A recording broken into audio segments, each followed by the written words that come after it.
to Atheist Talk on KTNF AM 950, the progressive voice of Minnesota. Good morning to all of you joining us locally by radio and streaming online. We appreciate you tuning in. Today is Tuesday, March 5th, 2019, and yes, you heard that right. My name is Manny Love, and I am sitting in my comfortable living room studio with Hertzie Hertz and Julie Love.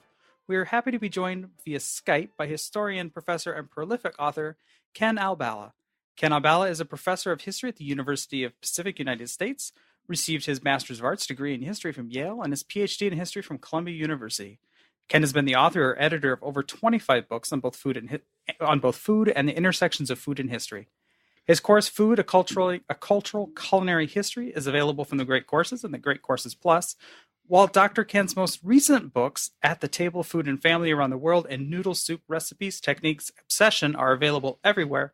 My personal favorites are all of his books that do deep dives into history, such as Beans, a History, Nuts, a Global History, and Pancake, a Global History. Our conversation with Ken will not be aired live with our usual phone number, so unfortunately you won't be able to call in. However, you can still tweet us at Atheist Talk, send us an email to radio@mnatheist.org, or send us a message over on Facebook. Ken, thank you so much for joining me here tonight. Thank you for having me, and happy Pancake Day. Oh, is that a thing, really? It certainly is, yeah, in Britain. This is, it's Mardi Gras, everywhere else if you're Catholic. But if you're in Britain, it's Pancake Day. Eat up all the eggs and butter and milk. What if you're a lapsed Catholic? Can you still do that? That sounds fine. I've actually got tomorrow circled on my calendar for a start of the Friday fish fries. Oh, that's right. Yeah, you have to start fasting tomorrow. Sure, fasting.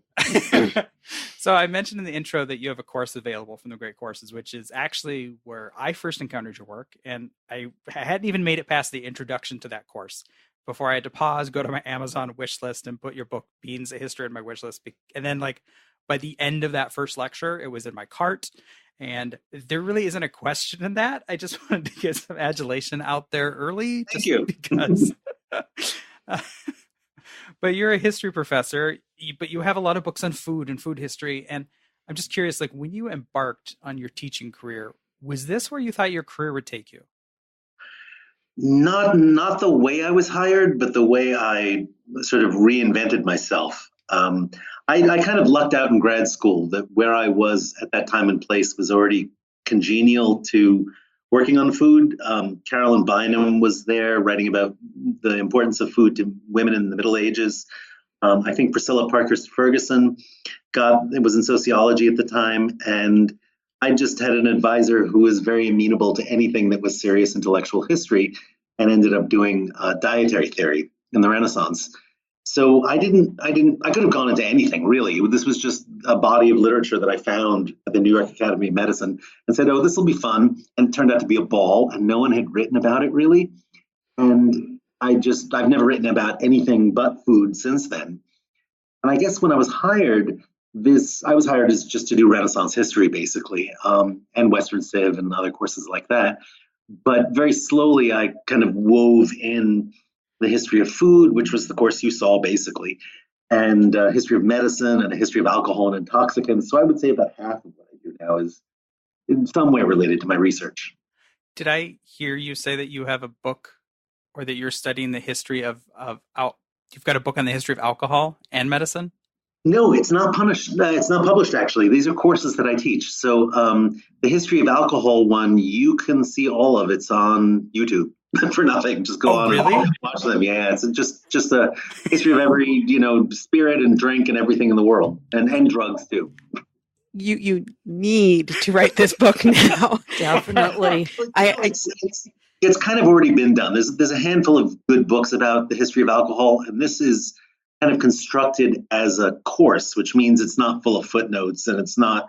It's mostly drawn from other secondary sources. So I would have to do a lot of work to make it into a book. Yeah, I think Julie and I have read the history of the world in 6 classes or something like that. Tom Standish. Yeah, it's good. It's really a good book. And then we just finished one on the history of beer that traced beer from I guess all the way from Egypt or whatever, all the way through to today. And it was really interesting to see the news articles talking about the terrible immigration policies of the Germans coming in and thinking these are the same news headlines that I see today about other countries. That's exactly right. And And beer is, a fascinating topic in every historical period. It has a different meaning, and to the Egyptians, it was the goddess Sekhmet who turned. She got a note that her husband was going to be killed, and so she decided she would kill all of humanity. And she starts out as Hathor, this very sweet cow goddess, and then she goes into a rage and turns into Sekhmet, who's this scary cat, and Osiris tells her, you've already killed everyone. Look at all these rivers of red beer. And she goes, oh, you're right. So Egyptians used to celebrate this by getting blind, stinking drunk on beer, laying on the temple steps and sleeping there until the morning.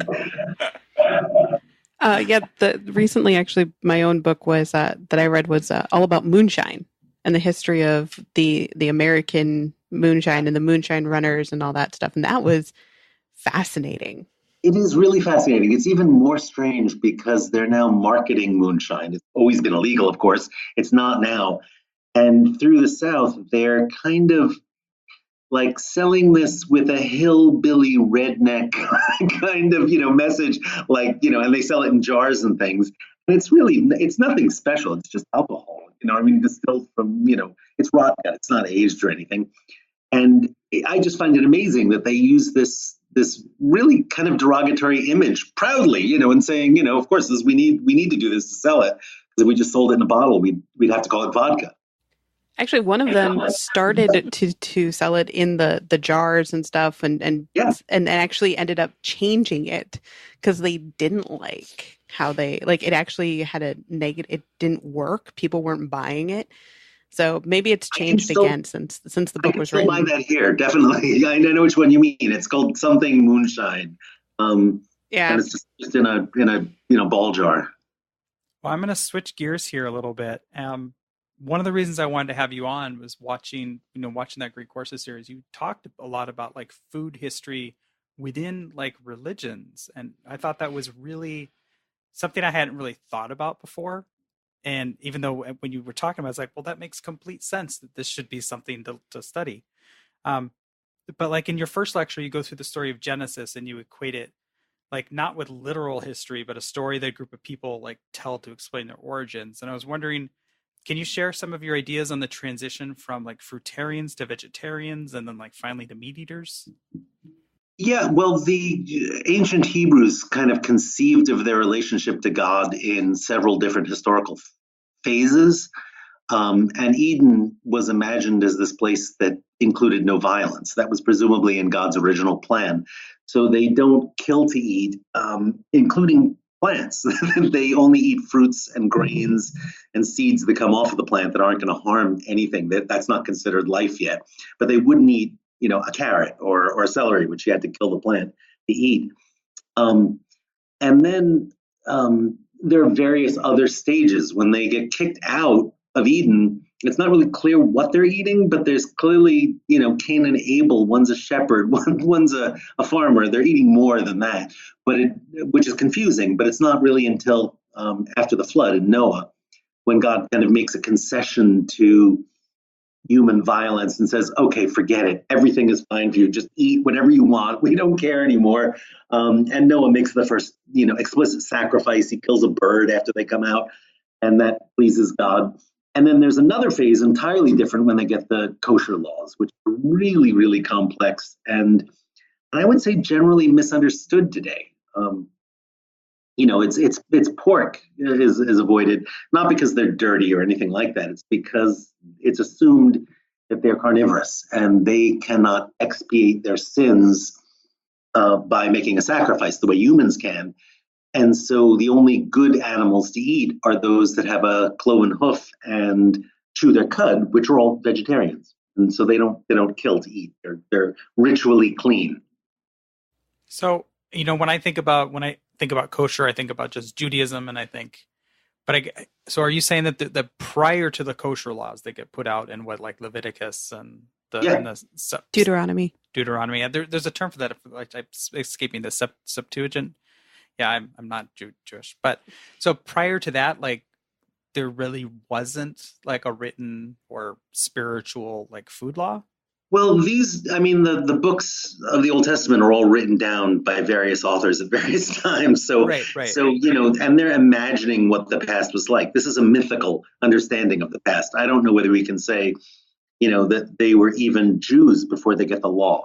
Until Moses is given the Ten Commandments and they get those books, I don't think, they're the ancestors of the Jews in the same way that, Genesis is not about any particular people per se. And I guess, and the laws are more complicated than that. There's all sorts of other things that are understood, I don't think, well by referring to science. Like people often say, well, no shellfish is because they can be contaminated, and they make some sort of scientific rationalization for why they didn't eat various things. And I think it makes much more sense to understand the way these Levitical priests kind of ordered the universe was that animals which move in their own medium in a way that's intelligible to us. Animals need to have legs and move. Birds need to have wings and fly. Fish need to have scales and fins to move. Things that didn't fit into that taxonomy were just unexplainable to them. And so they're usually marked as unkosher. I want to get back to that. Unfortunately, we're gonna have to go into a break because I've got like 30 seconds before commercial. But I do want to ask you, wanted to touch base on like the idea that you don't eat pigs because they're dangerous, and whether or not anybody else in the world at the time was eating pigs. So please stay with us through the break. Hertzie, Julie, and I will return to Atheist Talk with their author and food historian Ken Albala. You're listening to AM 950 KTNF, the progressive voice of Minnesota.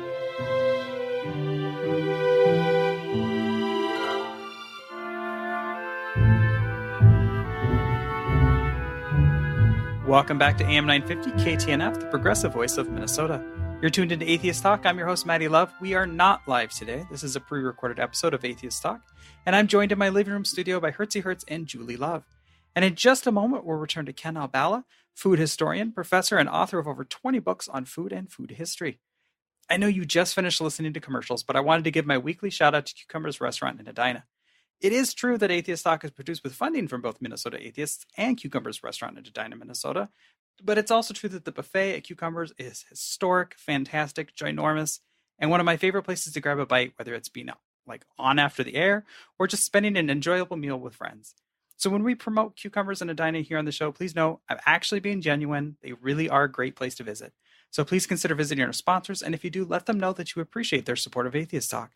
If you would like to advertise in this program and help keep us on the air, please contact us at radio@mnatheist.org. And now back to Ken. All right, so Ken, going into the break, I was curious, so as an atheist, when I talk to Christians and stuff, they will tell me, well, one of the proofs of the Bible is that pigs are terrible to eat and they're really unhealthy, and this is proof that God exists. And outside of all of that theology, I was under the impression that a lot of people ate pigs. Is that true, or? A lot of people did eat pigs, even in the vicinity of the ancient Hebrews. One argument is that they were so afraid of losing their identity that they made a rule: don't eat what the Philistines and Adamites and all these other people eat. And that would keep them separate, and don't marry in with them, because that's the worst thing. Once you have relations with someone, you're obviously going to eat with them. But in general, in the ancient world, no, a pig is considered very nutritious. I mean, according to Galen, it's the meat that's closest to human flesh. And if you have a digestion that's strong enough to process it, it's the one that you should eat. Yeah, I was just watching this great Netflix series, Acid, Fat.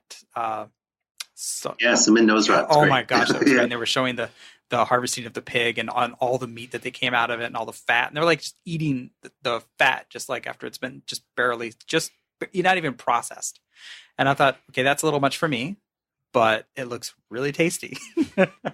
So, yeah, I love fat. And I have this idea about fat that most ancient cultures revered it. They considered it the thing you would throw onto the altar to offer to God, so that he would smell the smoke, and it was a soothing odor unto the Lord. I mean, he loves the smell of barbecue, and it's ghee in ancient India. It's almost universally the thing that is most prized, which makes sense because it's the most calorically valuable, and it's the most delicious part of any animal.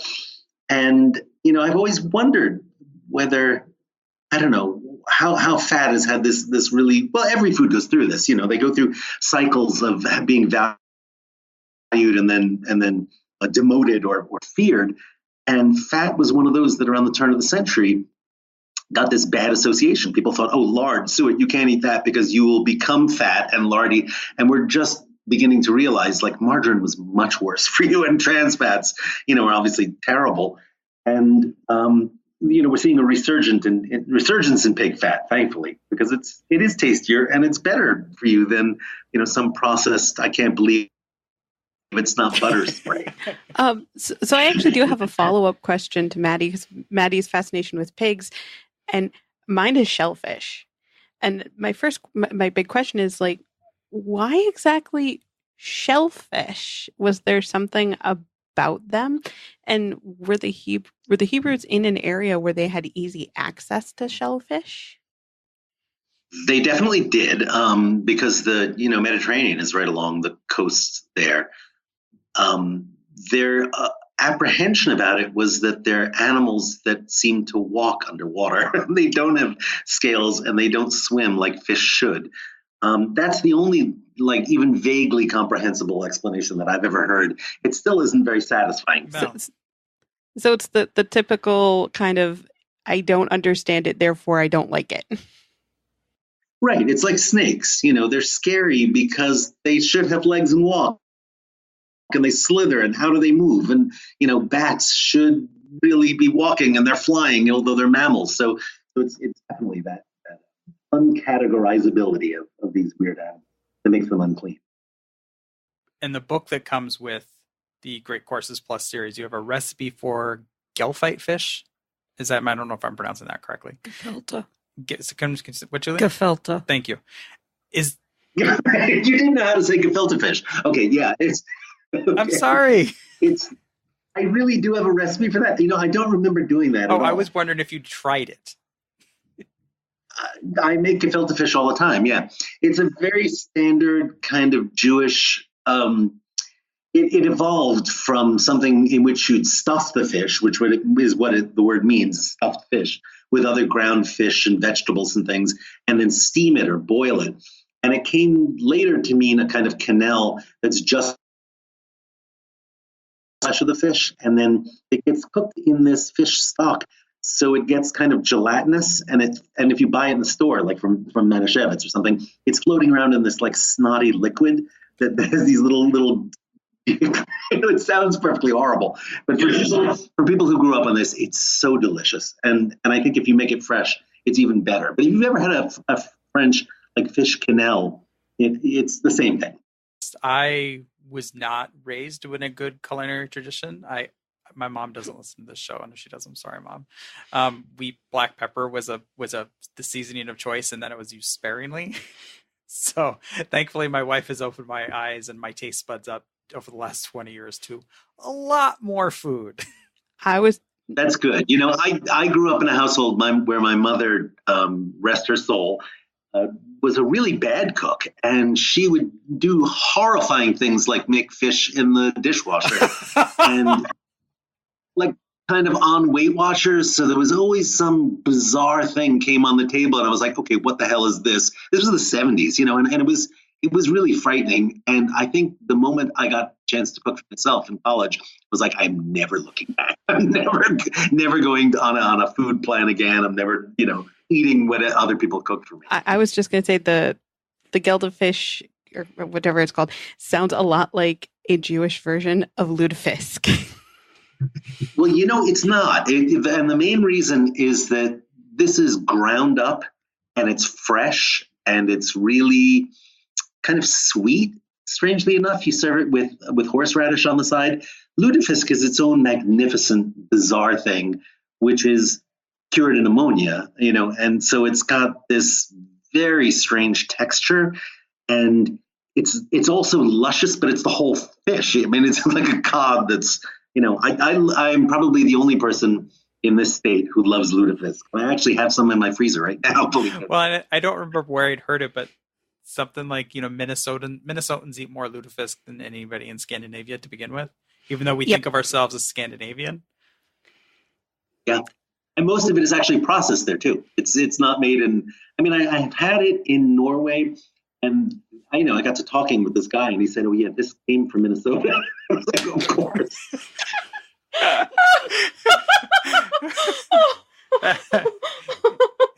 Some things are made in Taiwan. Some things are made in Minnesota. Like, yep. All right. Well, I am going to unfortunately have to go back to another break. When we get back, I wanted to talk a bit, jump from Judaism to Christianity a bit. But yeah, we'll have to pick that up after the commercial break. So we'll return to our guest, author, professor, and historian, Ken Albala, after this short commercial break. Please stay with us. I'm Maddie Love with Hertzie Hertz and Julie Love. You're listening to Atheist Talk on KTNF, AM 950, the progressive voice of Minnesota. Thank you for tuning in to Atheist Talk on AM 950 KTNF. I'm your host, Maddie Love, in studio with Hertzie Hertz and Julie Love. And on the phone, we have author, professor, and food historian Ken Albala. This is a pre-recorded episode, so we won't be able to take phone calls, but if you'd like to chat with us, you can still email us at radio@mnatheist.org, tweet us at Atheist Talk, or find us over on Facebook. I want to thank our dedicated group of volunteers and the generous donations of you, our listeners. You help keep Atheist Talk on the air and in podcast form. This week, we're sending a special thanks to our Patreon donors who had a chance to listen to this episode last week. If you were able to help with the donation, please consider doing so at our Radio Fund page or our Patreon, where you can get early episodes and extended interviews over at patreon.com/atheisttalk.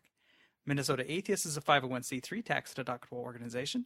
We couldn't do the show without you, and we deeply appreciate your support. Music for Atheist Talk is by composer and member Brent Michael David and is used with permission. Please note all opinions are of the guests and hosts and do not necessarily reflect the Minnesota Atheist Organization, although I think many people in the organization do eat lutefisk. All right, mischief managed, and we will get back to Ken Albala. All right, so right before the break, I had I wanted to just change gears a little bit and talk about like some of the food customs in Christianity. And one of the things, which maybe this is the opposite of food, is fasting in Christianity. Like, I know that fasting existed in Judaism, and I know that fasting exists in other cultures, but do you know why fasting became such an important part of Christianity?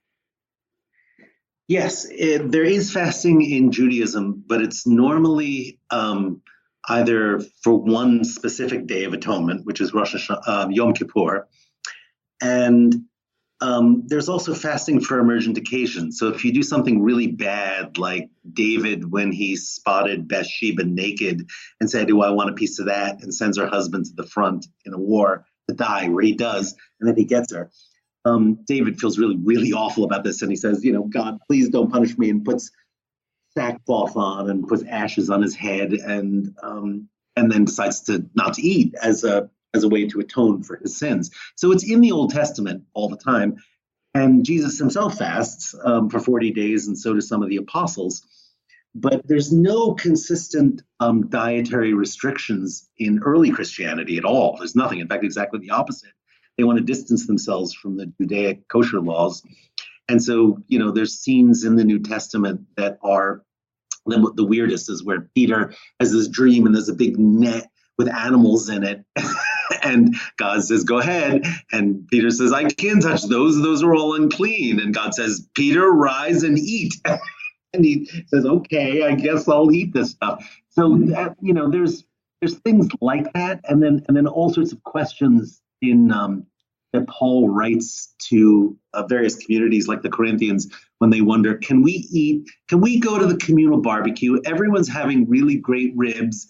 And is it sacrilegious for us to eat something that's sacrificed to a pagan god? And Paul has to say, it really isn't, because every food is good for you, but you might lead your neighbor or the guy sitting next to you into becoming a pagan if you do that, because barbecue is great. So you better not do it. And so there's questions about food, but it only really occurs to writers after about the several centuries later, 300s, 400s, Tertullian and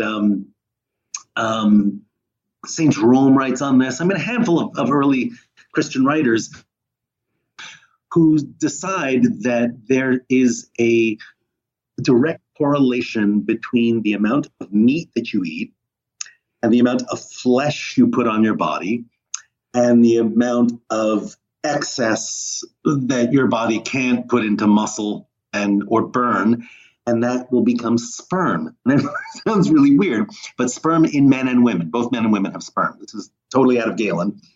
And that having this plethora of sperm will sort of turn your libido on, and you will want to get busy, as it were.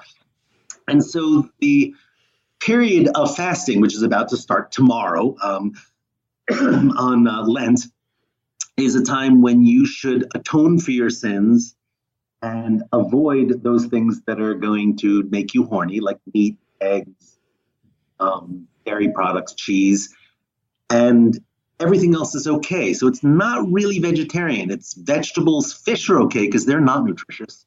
Vegetables are fine because they're really bad for you. They're watery and cold and moist, and they will never. You can never get excited on a diet of salad. It's just not going to happen. And so monastic, monks will eat vegetables. The Carthusians notoriously would have a whole diet just of vegetables in order to, keep their thoughts pure. I think that's true. I don't know if you know any vegetarians. And so the idea really of this period of Lent, which, obviously it exists still in Christianity, in the Catholic Church, in the Eastern Orthodox Church, it's actually even more strict. But all the Protestant churches have done away with it because it was, because there's nothing biblical about it. There's there's nothing in the text of the New Testament that says people should not avoid meat for 40 days. So the whole fish thing, I thought that I'd picked that up in one of your lectures. You were talking about, fish are like cold and phlegmatic or something like that. So it's okay that's to exactly eat. it. It goes back to the Greek humors and all of exactly it. So the day before the Sabbath, starting on Friday night, you have fish, so you're not going to have lewd thoughts the day after or the night after, which is Saturday leading into Sunday, which is the Sabbath. So again, I grew up Catholic. I heard this, and I'm guessing now it's probably an urban legend, that part of the reason they let you do fish was because then it was to help the fish market. It's a papal legend. It's not even an urban legend. I think that I've read it many times that the Pope, his family came from a fishing village where they would all suffer, and so he made this rule, but it's not true. There are other stories. There are other stories that are true, which are equally as interesting. Is they kept Lent on the books in England, primarily because the rulers were afraid that if they discouraged fish eating, that of course no one would eat fish willingly, that they would lose out. They had no national navy at the time, that they would lose their merchant fleet and the country would be defenseless to invasion. And so they had to keep it on the books so that people would eat fish and there'd be ships. Eventually, they just ignore it in England, and then they had a navy around the same time. So, like the opposite of fasting, gluttony, is something that was looked favorably, like in ancient Greece, in some situations, but it's a sin in Christianity. So, I guess in your experience, how often is the amount of food someone eats tied to their morality? It's not a sin until a point in the Middle Ages.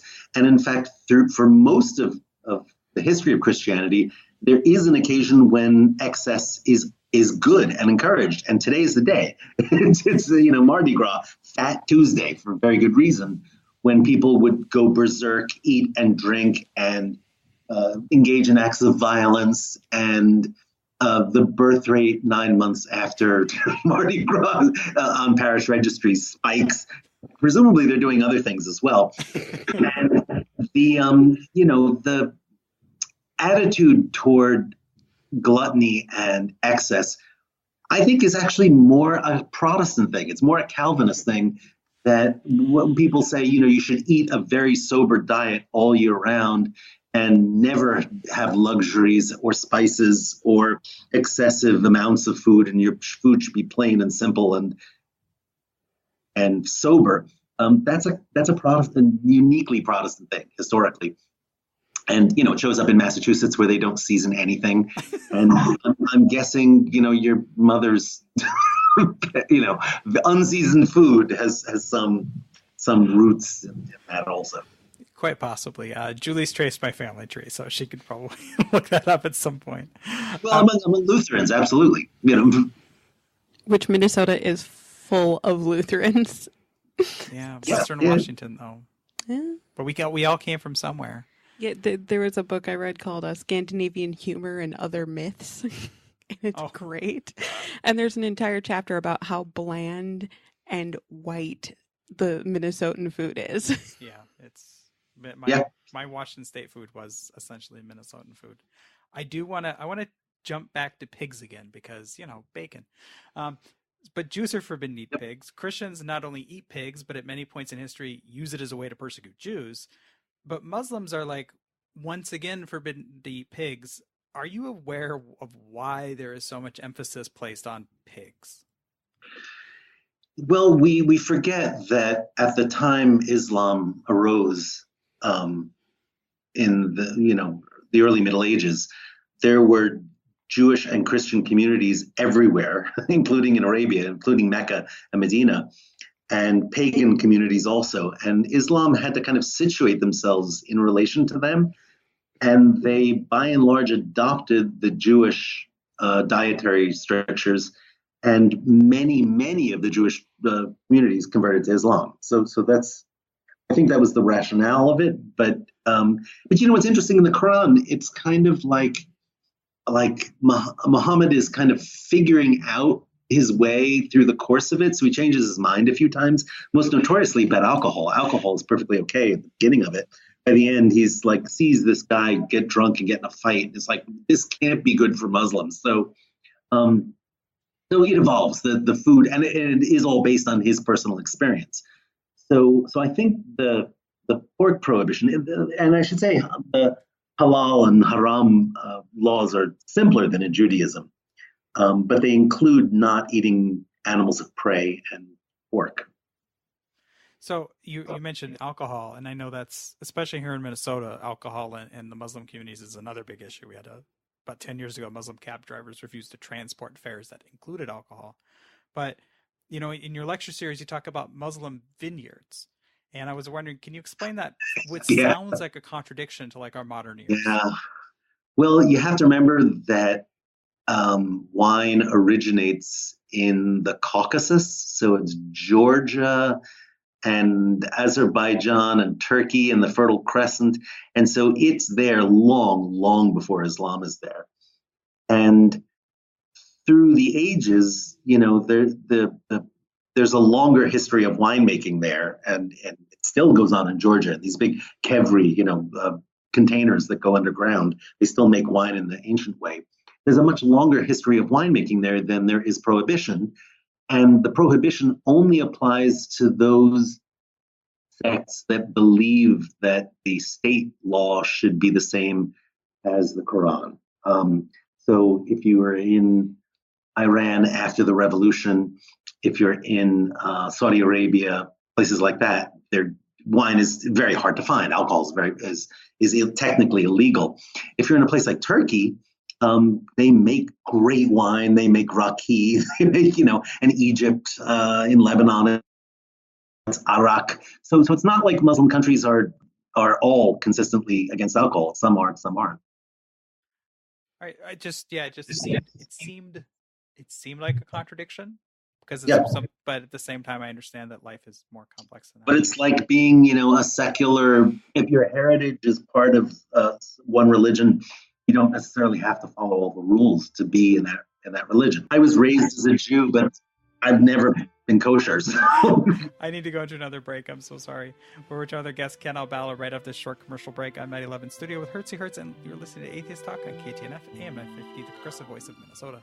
Welcome back to AM 950, KTNF, the progressive voice of Minnesota. You're tuned into Atheist Talk. I'm your host, Maddie Love, in my living room studio with Hertzy Hertz and Julie Love. And on Skype, we have author, professor, and food historian Ken Albala.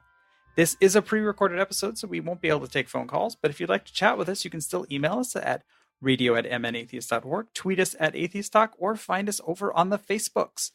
So, Ken, right before we went to break, I unfortunately had to cut you off, and you were mentioning your Jewish heritage. Is that something you kind of want to talk more about, or? Yeah, sure. I mean, I was kind of forced to go to Hebrew school when I was a little boy, and resented it, and it was a terrible experience, and I hated every minute of it, and went through a proper bar mitzvah and whatever, and said, okay, I'm never setting foot in one of these again. And then my father literally on his deathbed said, you're going to have your boys bar mitzvah, right? And I'm like, Dad, no, why? Why in God's name do I need to do this? And I only found out then that he hadn't been, that he had no religious upbringing and really felt uncomfortable in going into a temple or anything. I did the same, with my kids weathered it, not me, but much more progressive congregation. I had an Orthodox upbringing. But, the irony is that I have no religion whatsoever.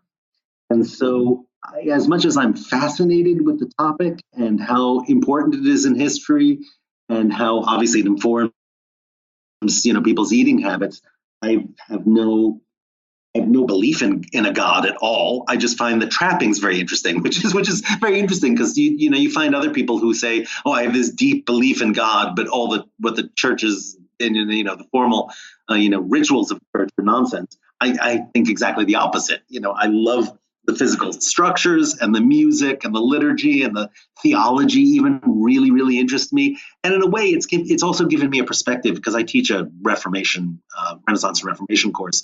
So it's given me a perspective that is entirely neutral. I don't have to be, I wasn't raised in any particular Catholic denomination. So it's given me a good impartiality to all those debates that happened in the 16th century, but worked on directly. I actually it didn't even occur to me to ask you while we were setting this interview what your religious persuasion may or may not be. I was like, okay, it's atheist talk. If he's willing to come on, like, I don't care. Yeah. I don't want to finish this show without talking a bit more about your other books. Your latest book is Noodle, Soup, Recipes, Techniques, Obsession. It looks fantastic. It's available in hardcover or paperback and even on Kindle, which, no, it's not for me. But what can readers who pick up this book expect to find? It's a tour of noodle soups around the world, and it's a philosophy of why you should make noodles at home, why you should carefully choose the bowls, make the stocks yourself, find the best ingredients to include, the proteins and the vegetables. And it was just this weird long journey I went on by accident. I was teaching a class on alcohol actually in Boston, and they gave me a lovely apartment without any utensils. And I said, I'm not going to live here for 6 weeks and not cook. So I bought a little pot and started eating ramen for breakfast. And I thought, this is great. What have I been missing in life? And then just started to add good ingredients to it, and they were spectacular. And I thought, why don't I just make the stock? Why don't I make the noodles? So it ended up being about 3 years of eating noodle soup for breakfast every morning. And it was, I just halfway through it, I said, I just have to write a book about this. It's crazy. I'm doing it already. I basically learned how to make almost every noodle on earth. So what's the difference? Oh, I'm sorry. Go ahead. Go ahead. I was wondering, what's the difference? There's a few that I haven't been able to get. But what's the difference between a noodle and pasta, or is there a difference? Nothing. There's no difference, no. But yet I've never seen anybody make a ramen stock and then add elbow macaroni. There's absolutely no reason on earth you can't. Oh, really? It's just that, in Italy, I think what it really comes down to is they have never learned how to use chopsticks. So eating a long noodle in soup is unthinkable to Italians because it's too messy. So they tend to put those in sauce, and they tend to put little spoonable noodles in their soup. And pasta, do you call is macaroni a kind of noodle? I think so. So I know it's probably hard, like picking a favorite kid, but of all the books you've been a part of creating, do you have a favorite? I do have a favorite. It is the first book I wrote. And I think when I did it, I didn't realize what an incredible luxury it was to spend several years doing research and basically nothing else.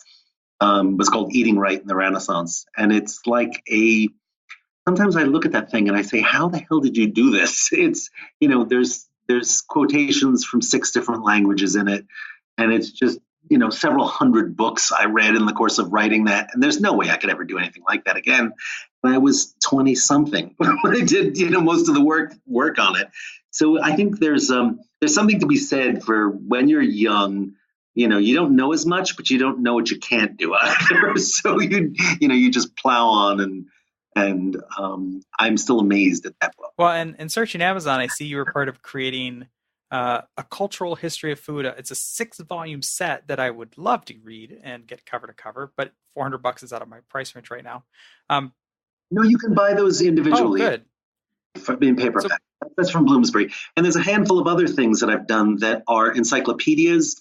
The Food Cultures Around the World I edited, and the Sage Encyclopedia of Food and Nutrition. And these are not, you can't buy those either. They're hundreds of dollars, but they're usually available through subscription services online. So if you go to a public library or university. Well, I was wondering, is it challenging to write textbooks and then turn around and write books that, are meant to be sold at Barnes & Noble? Well, it is hard because I hope that I have many different voices that appeal to different audiences. And sometimes I will write a book like this noodle soup book, and people said, this is too academic, this is dry. or sometimes I'll write a book and people will say, this is not academic enough, this is too popular. But every now and then I'll strike a balance that seems to appeal to everyone. Beans did that. It was just academic enough, but light and silly and funny enough to appeal. So that's a hard, narrow line to walk. Yeah, I'm fine with reading dry books because it would cram the facts. Because when I want super awesome storytelling, I will go to fiction. At the same time, I do still really enjoy watching or reading something that's full of information that also still is able to tell an intriguing story, which is why I loved your Great Courses course so much, because you were able to weave those stories into that. And if I understand right, you are going to be having another one coming up this summer. I'm working on it right now. Yeah, it's a history of or a series on historic cooking. So I'm going to choose a cookbook for each episode and cook a handful of dishes from it and talk about the context and the time and place and the author and who could have read this and used it. And I'm about, and I think I have 18 out of 24 episodes written. So I have a few more to write, right now. And then we'll film in the summer. All right. Well, we are just about out of time, unfortunately. I feel like I actually have 2 pages of questions that I didn't even get to on Hinduism and things like that. He's just going to have to come back. So, unfortunately, I'm going to have to cut us off. Thank you for tuning in to Atheist Talk. We'd love for you to join us again next Sunday. And remember, if you miss an episode live, you can always catch the podcast available on Apple Podcasts, Stitcher, Spotify, or your favorite podcasting app. I'm proud to be on the air with Minnesota Atheists, and I hope that you've enjoyed the show. The show depends on the generous support of our members, our sponsors, and donors. Please consider supporting the show. The donation link at mnatheist.org. This has been Atheist Talk on AM 950 KTNF, the progressive voice of Minnesota.